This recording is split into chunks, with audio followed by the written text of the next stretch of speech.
warahmatullahi wabarakatuh.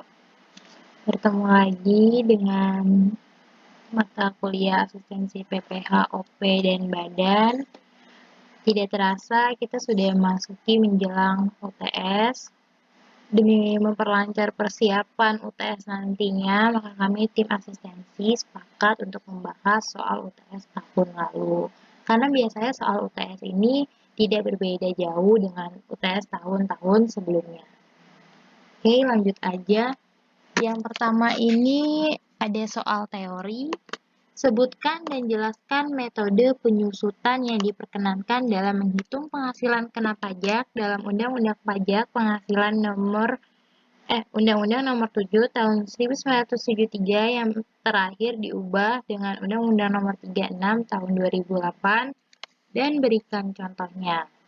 Metode penyusutan yang diperkenankan dalam menghitung PKP dalam Undang-Undang PPH ada dua, yaitu metode garis lurus dan juga metode saldo menurun. Metode garis lurus ini yang biasa kita kenal straight line method. Metode garis lurus itu suatu metode penyusutan aktiva tetap, di mana beban penyusutan tetap per tahunnya. Selalu sama sampai akhir umur ekonomis aktiva tersebut habis. Selanjutnya ada metode saldo menurun. Beban penyusutan tiap tahunnya berbeda. Metode penyusutan aktiva tetap yang ditentukan berdasarkan persentase tertentu dan dihitung dari harga buku atau yang kita kenal nilai buku pada tahun yang bersangkutan. Ada nih contohnya untuk metode garis lurus. Harga perolehan kendaraan sebesar 100 juta dengan usia ekonomis 4 tahun. Bagaimana perhitungannya? 100 juta dikali 25%. 25% ini karena usia ekonomisnya 4 tahun. 100 juta dikali 25%, 25 juta. Untuk metode saldo menurun, contohnya harga perolehan kendaraan sebesar 12 juta dengan usia ekonomis 4 tahun, maka perhitungannya yang pertama nilai bukunya 12 juta. Pada tahun pertama, 12 juta dikali 50%. 50% ini karena usia ekonomisnya 4 tahun ya. 12 juta dikali 50% berarti 6 juta menjadi penyusutannya. Akumulasinya 6 juta. Nilai bukunya 12 juta dikurang 6 juta. 6 juta. Dasar pengenaan pajak pada tahun kedua 6 juta dari nilai buku tahun pertama. Dikali 50% sama dengan 3 juta. Diakumulasi penyusutannya 6 juta ditambah 3 juta di tahun kedua 9 juta. Lalu nilai bukunya tadi 12 juta dikurang 9 juta, 3 juta. Tahun ketiga, nilai buku menjadi dasar pengenaan. Maka 3 juta dikali tarifnya 50%, penyusutannya 1.500.000. Akumulasinya ini kita jumlah. Jadi 10.500.000. Nilai bukunya dari mana? Dari sisanya tadi 12 juta dikurang 10.500.000 sama dengan 1.500.000. Dasar pengenaan pada tahun keempat ini sisanya nilai buku di tahun ketiga 1.500.000 dikali tarifnya 50%. Karena dia ini tahun keempat atau tahun terakhir maka disusutkan sekaligus. Akumulasinya menjadi 12 juta kayak nilai buku awalnya. Maka nilai bukunya di tahun keempat menjadi 0. Itu ya.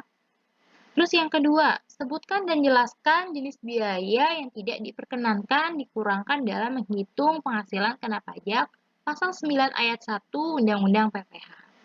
Yang pertama itu ada biaya yang dikeluarkan untuk kepentingan pribadi. Biaya yang dibebankan atau dikeluarkan untuk kepentingan pribadi pemegang saham, sekutu, atau anggota. Itu ada di pasal 9 ayat 1 huruf B. Yang kedua ini ada harta yang dihibahkan.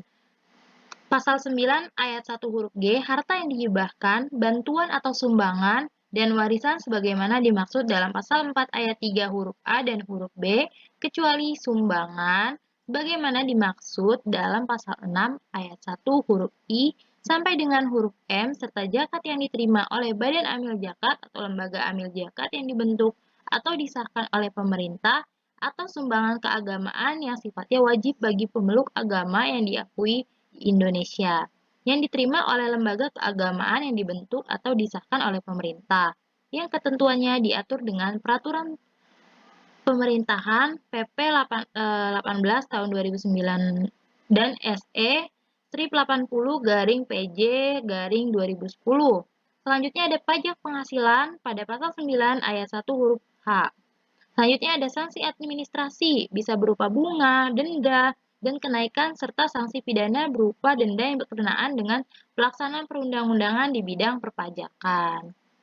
Lalu ada natura, penggantian atau imbalan sehubungan dengan pekerjaan atau jasa yang diberikan dalam bentuk natura dan kenikmatan, kecuali, ada kecualinya ya, penyediaan makanan dan minuman bagi seluruh pegawai serta penggantian atau imbalan dalam bentuk natura dan kenikmatan di daerah tertentu dan yang berkaitan dengan pelaksanaan perpajakan yang diatur dengan atau berdasarkan peraturan Menteri Keuangan. Selanjutnya nih, nomor 3, jelaskan perbedaan yang prinsip menentukan PKP atau penghasilan kena pajak wajib orang pribadi dengan wajib pajak badan. PKP untuk WPOP ini didapat dari penghasilan neto dikurangi dengan PTKP berdasarkan status WPOP. PTKP itu penghasilan tidak kena pajak ya. Untuk PKP WP badan didapat dari penghasilan neto dikurangi kompensasi kerugian. Ini ada notes-nya, kompensasi kerugian ini apabila ada ya. Dan kompensasi kerugian ini hanya berlaku 5 tahun. Di tahun selanjutnya kompensasi kerugiannya sudah tidak bisa menjadi pengurang. Lalu selanjutnya, apa keuntungan dan kerugian bila wajib pajak orang pribadi memilih menghitung penghasilan kena pajak dengan menggunakan metode pembukuan atau dengan menggunakan norma perhitungan? Keuntungan menggunakan pembukuan yaitu sesuai dengan keadaan yang sebenar-benarnya. Dan ini menjadi kerugian bagi norma perhitungan, yaitu tidak terlalu sesuai dengan keadaan yang sebenarnya. Kerugian menggunakan metode pembukuan itu penyusutan dan perhitungannya rumit, tapi di norma perhitungan, penyusutan dan perhitungannya lebih sederhana atau lebih mudah.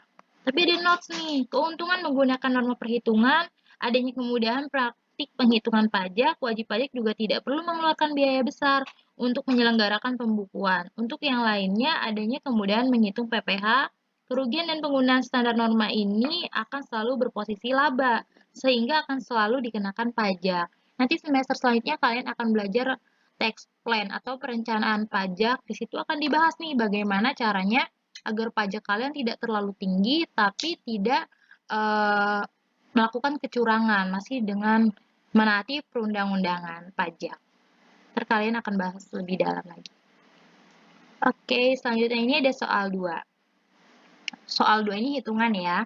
PTA mengeluarkan biaya untuk memperoleh hak penambangan minyak dan gas bumi sebesar 100 miliar. Taksiran jumlah kandungan minyak sebesar 200 juta barel. Produksi real dalam tahun 2018 sebesar 50 juta barel. Produksi real tahun 2019 sebesar 75 juta barel. Hitunglah jumlah amortisasi dalam 2018 dan tahun 2019 yang diperkenankan sebagai beban. Tarif amortisasi 2018 kita cari dulu 50 juta. 50 juta dari mana? 50 juta ini dari produksi real tahun 2018. Dibagi 200 juta. 200 juta itu taksiran jumlah kandungan minyak sebesar 200 juta barel dikali 100%. 100% ini jadi ketentuan ya. Maka dapatlah tarif amortisasi di 2018 ini sebesar 25%. Amortisasi 2018 ya, kalian tinggal kali 25% dikali berapa tadi? 100 miliar. Hak penambangan minyak dan gas bumi sebesar 100 miliar. Dapat 25 miliar. Tarif amortisasi 2019 caranya masih sama. Kita 75 juta produksi real tahun 2019 dibagi 200 juta. 200 juta tadi dari mana? Taksiran jumlah kandungan minyak sebesar 200 barel. Dikali ketetapannya 100%. Didapatlah tarif amortisasi 2019 ini 38%. Amortisasinya 38%. Ini tipe ya, harusnya amortisasi 2019. 38% dikali 100 miliar sama dengan 37 miliar 500 juta. Maka total amortisasinya kalian total yang tadi 2018 dan 2019 ditambah ya. Selanjutnya ada soal 2. PTB mengeluarkan biaya dalam tahun 2015 untuk memperoleh hak pengelolaan hutan atau HPH sebesar 500 miliar, potensi HPH sebesar 10.000 ton, realisasi produksi dalam tahun 2016 sebesar 1 juta ton, dan pada tahun 2017 sebesar 3 juta ton. Hitunglah jumlah amortisasi tahun 2016 dan tahun 2017. Kita sama caranya kayak yang di atas. 1 juta itu dari mana? 1 juta itu dari realisasi produksi tahun 2016 dibagi 10 juta HPH, potensi HPH sebesar 10 juta, dikali ketetapannya 100%, maka didapat 10%. Tarif amortisasi 2016. Untuk amortisasi 2016, kalian tinggal kaliin aja. 10% dikali 500 juta atau HPH, hak perolehan, hak pengelolaan hutan. Maka didapat 50 miliar. Tarif amortisasi 2017, kalian tinggal 3 juta dibagi 10 juta dikali 100%. Dapatlah tarifnya ini 30%. Amortisasi 2017, 30% dikali 500 miliar, maka dapat 150 miliar. Caranya masih sama kayak yang di atas, di total ya, antara 2016 sama ditambah dengan 2017 amortisasinya. Didapat 200 miliar. Oke, selanjutnya soal 3. Kalau soal 3 ini soalnya panjang banget. Kalian harus baca dulu nih. Apa sih yang ditanya? Pertanyaan itu, kelompokkan penghasilan yang diterima oleh Dr. Hendra berdasarkan pengenaan pajaknya, final, tidak final, dan bukan objek PPh. Lalu yang kedua apa pertanyaannya? Yang kedua, hitunglah PPh orang pribadi Dr. Hendra Kusuma dan Nyonya Melinda istrinya dengan perhitungan penggabungan penghasilan. Bobotnya 15% ini. Kalian fokusin dulu nih nomor 1. Dia hitungannya masih teori tapi bobotnya lebih besar ya. Kalian kalau ngerjain UTS tuh dilihat bobotnya, diutamain dulu. Oke. Kita lihat sekarang ke atas.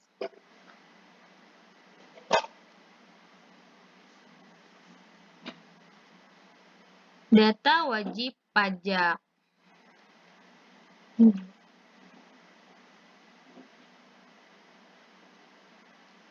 Nama wajib pajak Dr. Hendra Kusuma SP anak, dia sebagai suami, NPWP-nya 171236665-0320000. Status tanggungannya K3.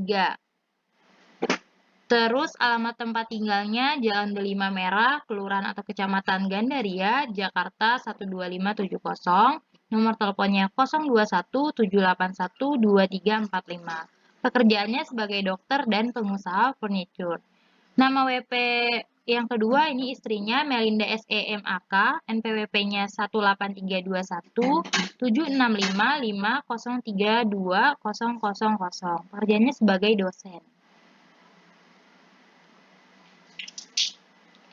Terus di sini ada keterangan nih, Dr. Hendra Kusuma SP anak yang sebagai suami ini mempunyai penghasilan bersumber dari berbagai penghasilan yang dikelompokkan sebagai berikut.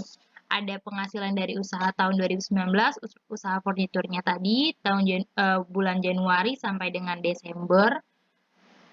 Januari 120 juta, Februari 110 juta, Maret 115 juta, April 122 juta, Mei 135 juta, Juni 150 juta, Juli 158 juta, Agustus 175 juta, September 160 juta, terus Oktober 150 juta, November 166 juta, dan Desember 145 juta. Atas penghasilan usaha furnitur menggunakan ketentuan PP 23 tahun 2018. Di notes ya. Untuk usaha klinik kesehatan yang dia punya juga dari Januari sampai Desember. Tapi ada notes nih, penghasilan usaha klinik kesehatan menggunakan NPPN 50%. Terus ada penghasilan dari pekerjaan. Dr. Hendra Kusuma ini bekerja di Rumah Sakit Siloam, Jakarta. Penghasilan neto setahun dari rumah sakit sebesar 648 juta. Dipotong PPh pasal 21 oleh Rumah Sakit Siloam pada tahun 2019 sebesar 139.400.000. Dia juga punya penghasilan lain-lain. Hendra Kusuma ini mendapat dividen dari PT Akbar Budi Sakti, NPWP 0143276511230000 sebesar 68.950.000 sebelum dipotong PPh. Sebelum ya, ada notes-nya. Nomor bukti potong 10/BP 2011 tanggal 31 Januari 2019. Pada bulan Maret 2019 menjual tanah seluas 250 meter persegi di Jalan Jenderal Sudirman 12 di Bubur seharga 415 juta dan telah membayar PPh pengalihan tanah sebesar 5%. Bulan Februari 2019 mendapat warisan berupa tanah dari orang tua Dr. Hendra seluas 200 meter persegi senilai 300 juta di kawasan Bogor. Terus memperoleh bunga deposito dari BNI sebesar 8.200.000 sebelum dipotong PPh. Selanjutnya ada menyewakan rumah kepada CV Indanian di Jenderal Sudirman 12 Cibubur sebesar 75 juta untuk masa 1 tahun diterima 10 Mei 2019 sebelum dipotong PPh nomor bukti potong 31/BP 2019 10 Mei 2019 memperoleh penghasilan sewa mobil L300 untuk angkutan barang sebesar 82.400.000. Penyewanya adalah PT Marimaju 02003459001000. Dipotong PPh dengan bukti potong nomor 19/2019/MM/19. Menerima hadiah undian dari Gebyar Tahapan Bank BCA berupa 1 unit mobil senilai 225 juta, pajak ditanggung oleh Dr. Hendra. Menjual mobil Honda City dengan harga 170 juta dengan nilai residu 55 juta. Keterangan lainnya, Dr. Hendra Wijaya ini membayar zakat melalui amil zakat yang pendirinya disahkan oleh Kementerian Keuangan sebesar 50 juta, ini sebagai pengurang ya. Pembayaran PPh pasal 25 selama tahun 2019 totalnya adalah 80 juta. Untuk istrinya, Nyonya Melinda SEMAK memperoleh penghasilan bersumber pekerjaannya sebagai dosen dan menjabat sebagai dekan perguruan tinggi swasta PTS Jakarta. Penghasilan neto setahun dari PTS sebesar 545 juta, dipotong PPh pasal 21 oleh PTS pada tahun 2019 sebesar 92.750.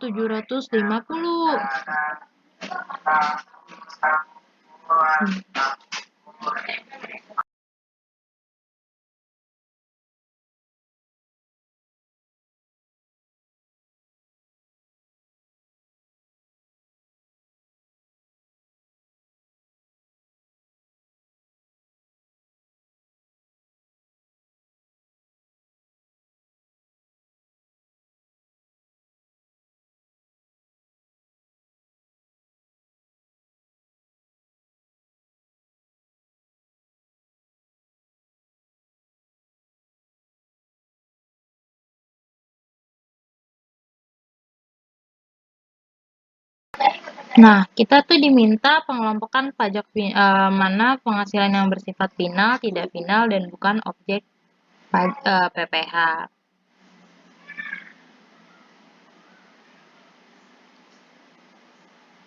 Pajak final ini merupakan pajak yang dikenakan dengan tarif dan dasar pengenaan pajak tertentu atas penghasilan yang diterima atau diperoleh selama tahun berjalan. PPh final yang dipotong pihak lain maupun disetor sendiri bukan merupakan pembayaran di muka atas PPh terhutang, melainkan merupakan pelunasan PPh terhutang atas penghasilan tersebut, sehingga wajib pajak dianggap telah melakukan pelunasan terhadap kewajiban pajaknya. Penghasilan yang dikenakan PPh final tidak akan dihitung lagi di SPT tahunan untuk dikenakan tarif umum bersama dengan penghasilan lainnya. PPh yang sudah dipotong atau dibayarkan tersebut juga bukan merupakan kredit pajak di SPT tahunan.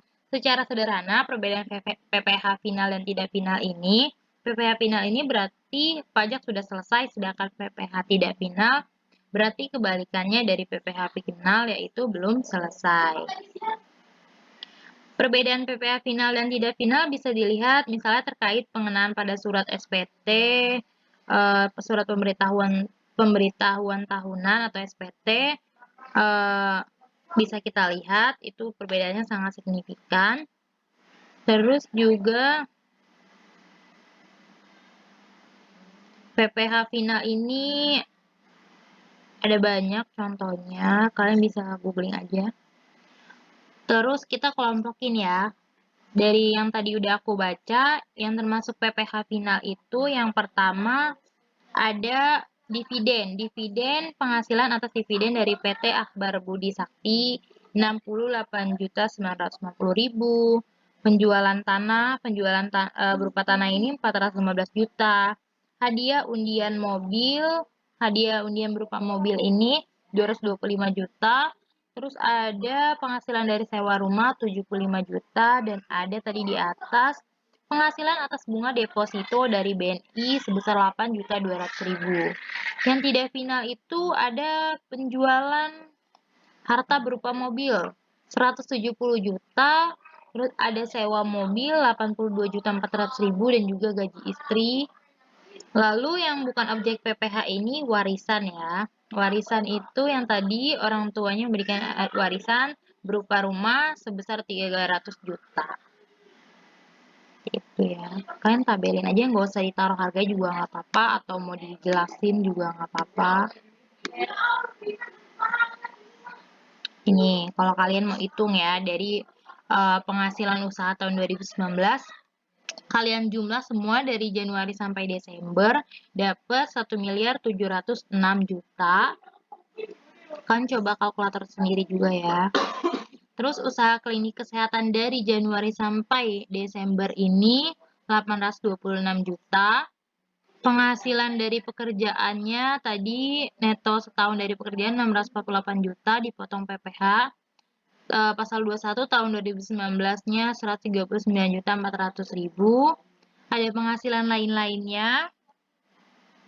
Nah, yang penghasilan dividen PT Akbar 68.950.000, penghasilan penjualan harta berupa tanah telah membayar PPh pengalihan tanah 5%, yaitu 415 juta, penghasilan warisan orang tua berupa tanah 300 juta, terus ada penghasilan atas bunga deposito BNI 8.200.000, penghasilan sewa rumah 75 juta, penghasilan sewa mobil 82.400.000, penghasilan atas hadiah undian berupa mobil 225 juta, penghasilan penjualan harta berupa mobil 170 juta, nilai residunya 55 juta tadi, dan keterangan lainnya membayar zakat 50 juta, pembayaran PPh pasal 25 selama tahun 2019 92.740.000. Penghasilan sebagai dosen dan dekan dari istrinya ini penghasilan neto setahun dari PTS-nya itu 545 juta dipotong PPh pasal 21 oleh PTS pada tahun 2019 92.750.000. Itu keterangan dari yang atas ya kalau mau dibikin diketahui.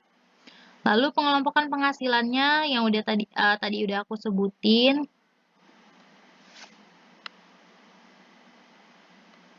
Nah, ini penghasilan bukan objek pajak, tadi juga udah aku sebutin.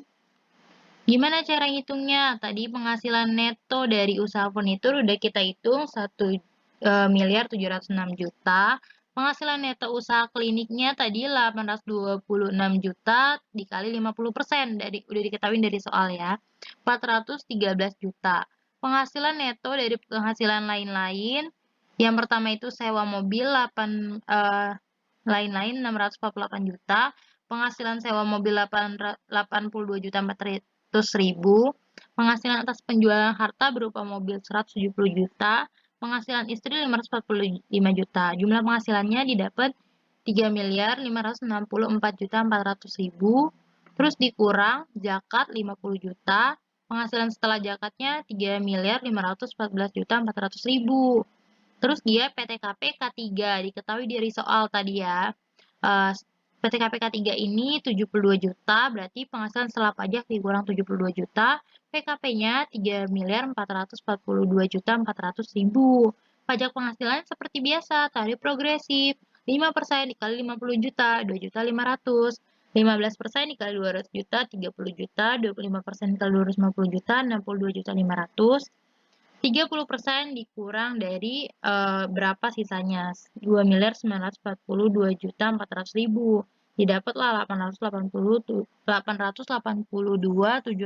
ribu. Jumlah PPh terhutang di jumlah seluruhnya 977 ribu. Kredit pajak PPh pasal 23 atas penghasilan sewa mobil. 1.648.000. PPh atas penghasilan penjualan mobil 3.400.000. Jumlah kredit pajaknya 5.048.000. PPh kurang atau lebih bayar. PPh yang terutangnya tadi didapat 977.720.000 dikurang kredit pajak. Dapatlah pajak yang harus ditanggung sendiri, yaitu 972.672.000. Pembayaran PPh pasal 25 tahun 2019 yaitu 92.750.000. PPh kurang atau lebih bayarnya itu kalian tinggal kurang dari pajak yang harus tanggung sendiri dikurang PPh pasal 25 tahun 2019. Sudah. Sekian dari saya. Assalamualaikum warahmatullahi wabarakatuh.